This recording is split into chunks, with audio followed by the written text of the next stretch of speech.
the clearer you get psychologically and mentally, the easier it's going to be for you to experience samadhi. Why? This is the question. Why? Because in order to experience a state of samadhi or oneness, you have to feel safe. You have to feel...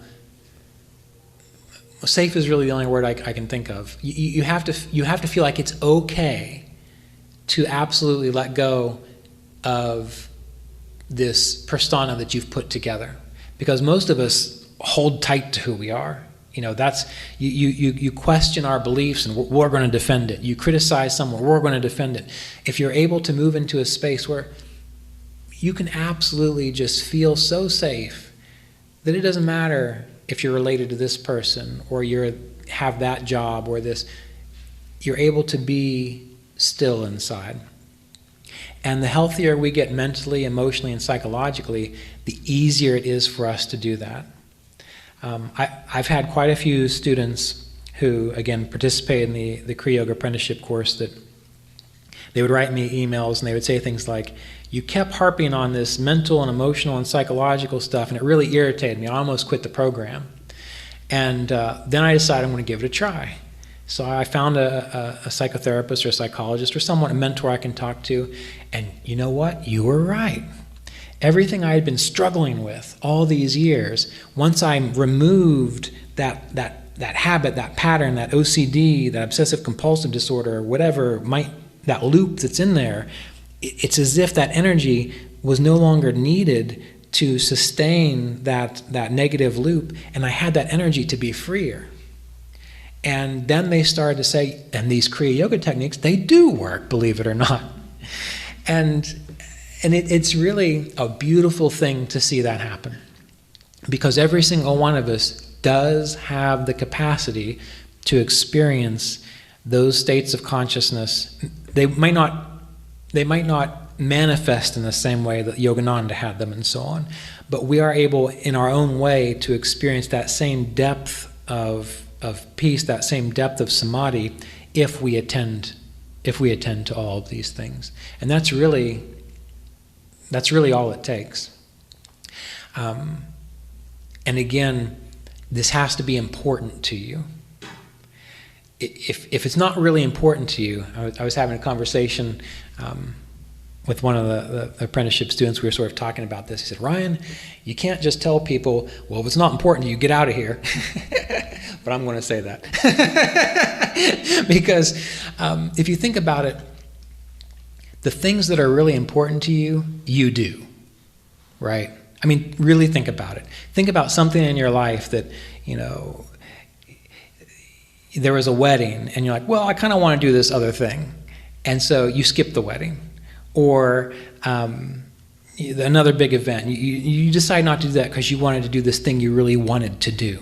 Well, your spiritual life has to be that important to have these kinds of experiences. And there's nothing wrong if other things are important to you, but you have to admit that. You have to be honest. One of the prime yamas and niyamas is satya and truth. And so if your goal is not self and God realization, right? It is much better for you to just admit that, because at least you are engaging in the truth, satya. And the thing is, the more you engage in satya, truth, the more truth you know. It's like if you're smoking and you say you want to quit. Okay. Well, if you wanted to quit, I kind of think you would. At least that was my experience. But if you're smoking and you like it, just admit it. Just say, you know what? I like smoking cigarettes. Be as honest with yourself as possible. And what's going to happen is, in time, when you become engaged in truthfulness, your body only really likes the feeling of truthfulness. And so with the idea of smoking, if you're smoking, you say, I just like smoking. And to be honest, I loved smoking. I thought it was great. I liked the feeling. I liked watching the smoke go away. I don't understand this vaping thing with a mechanical device. I liked the old fire and the charcoal and all that kind of stuff. I loved it. So I admitted that to myself. But in time, as I admitted that to myself and truth became more important to me, my body doesn't really like smoking. And as I became more in tune with my body, I began to recognize, maybe I actually don't like smoking.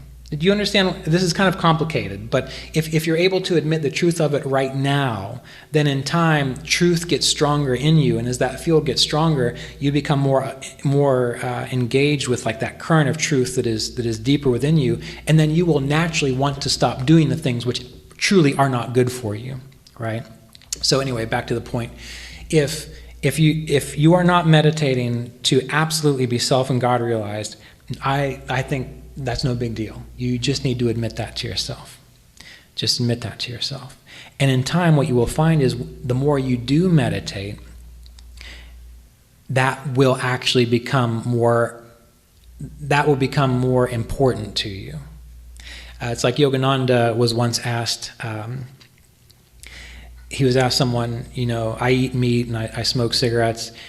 Do I have to give that up in order to practice Kriya Yoga? And Yogananda said, no, you don't. He says, but I can't promise that you won't eventually. And I have found that to be true myself. What I've noticed is the years have gone by, because I met Mr. Davis just out of college, actually the end of my senior year. And while I was able to force myself to not drink alcohol, I was able to force myself to not do certain things because I had a strength of will. In time, what happened was, I really don't like it anymore. I don't even like drinking caffeine that much anymore. I just don't like it.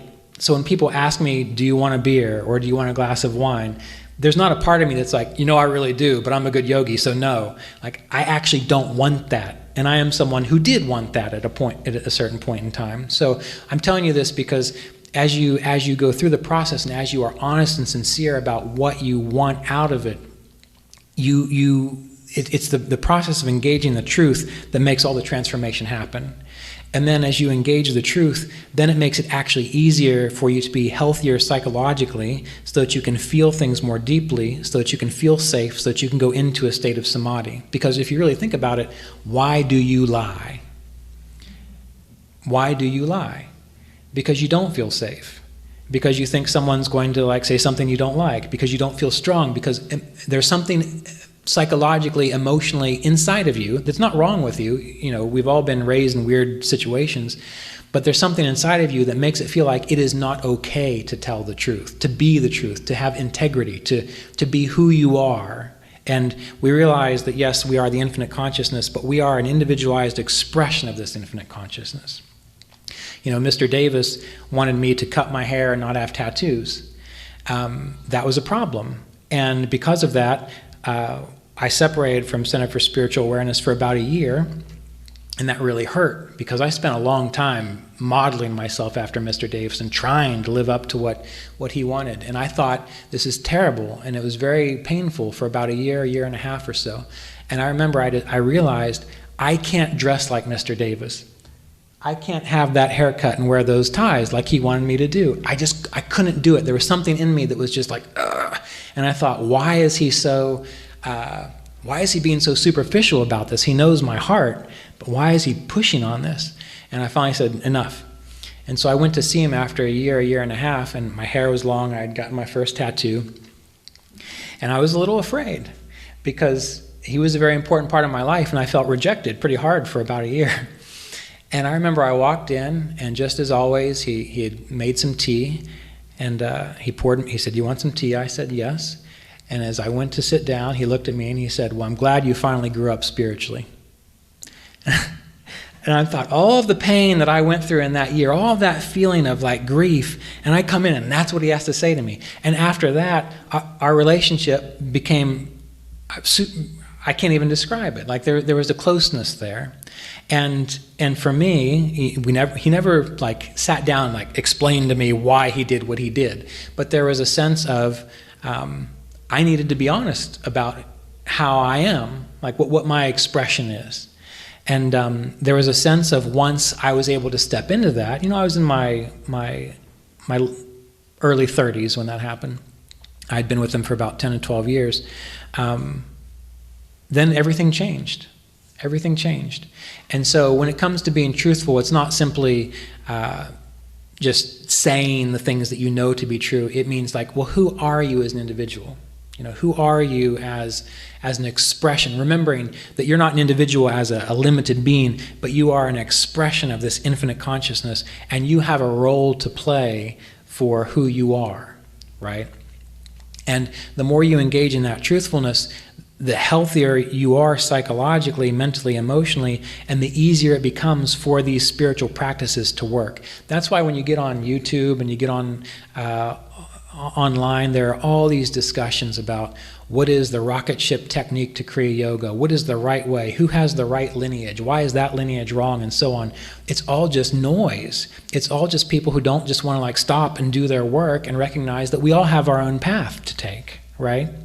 And if you can get beyond that, this practice is easy and it is a lot of fun. Not fun like you probably think I'm talking about, but I absolutely look forward to going to bed, right before I go to bed, and meditating for an hour and a half, because the experience that I have when I meditate is better than a lot of this other stuff that I used to do. When I wake up in the morning, I look forward, I can't wait to meditate on the elements. Imagine telling people that. I'm just so thrilled that I get up to meditate on water and the earth and air and fire and Om. When I do that, because I have done it so much, I've rehearsed it so often, that my awareness, my chitta, my consciousness naturally flows into that experience, and then I experience the lessening of the fluctuations in consciousness, and then I'm naturally released into that state of pure consciousness. That's the way it works. That's the way it goes. It took me many years to do that, but it is absolutely worth it if it's important to you.